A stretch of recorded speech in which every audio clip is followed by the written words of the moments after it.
Friends, Kerala nurse Nimisha ప్రియ case గురించి ఈ వీడియోలో మాట్లాడుకోబోతున్నాం.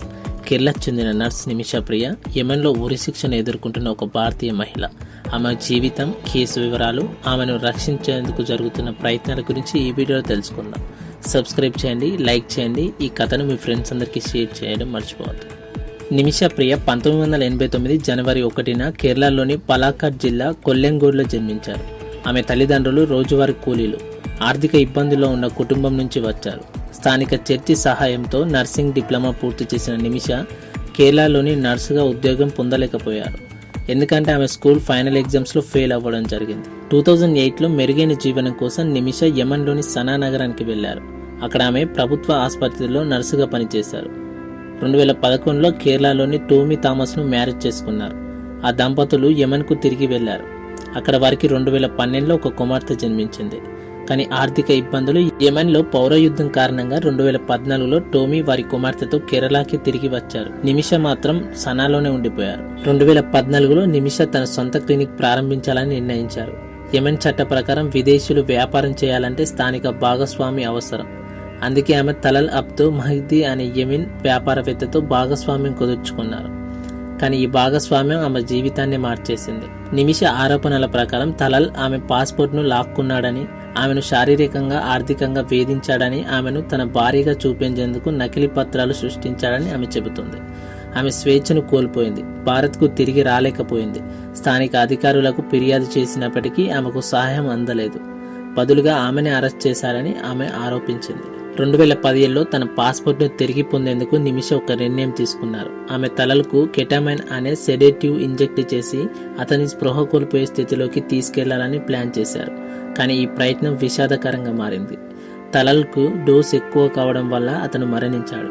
నిమిషా మరో నర్సు సహాయంతో తలల్ శవాన్ని కట్ చేసి ఒక వాటర్ ట్యాంక్ లో పడవేసింది. ఆమె యెమెన్ను విడిచి సౌదీ అరేబియా సరిహద్దు వద్దకు పారిపోయే ప్రయత్నంలో 2017 ఆగస్టులో అరెస్ట్ అయ్యారు. 2018లో నిమిషాపై హత్య ఆరోపణలు మోపబడ్డాయి. సనాలోని ట్రయల్ కోర్టు 2020లో ఆమెకు మరణశిక్ష విధించింది. ఆమె ట్రయల్ అరబిక్ భాషలో జరిగింది. ఆమెకు ఇంటర్ప్రిటర్ లేదా సరైన లాయర్ అందించబడలేదని ఆమె సమర్థకులు ఆరోపించారు.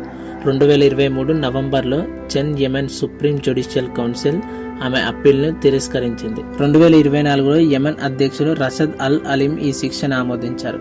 యెమెన్ షరియా చట్టం ప్రకారం బ్లడ్ మనీని చెల్లించడం ద్వారా క్షమాపణ పొందే అవకాశం ఉంది.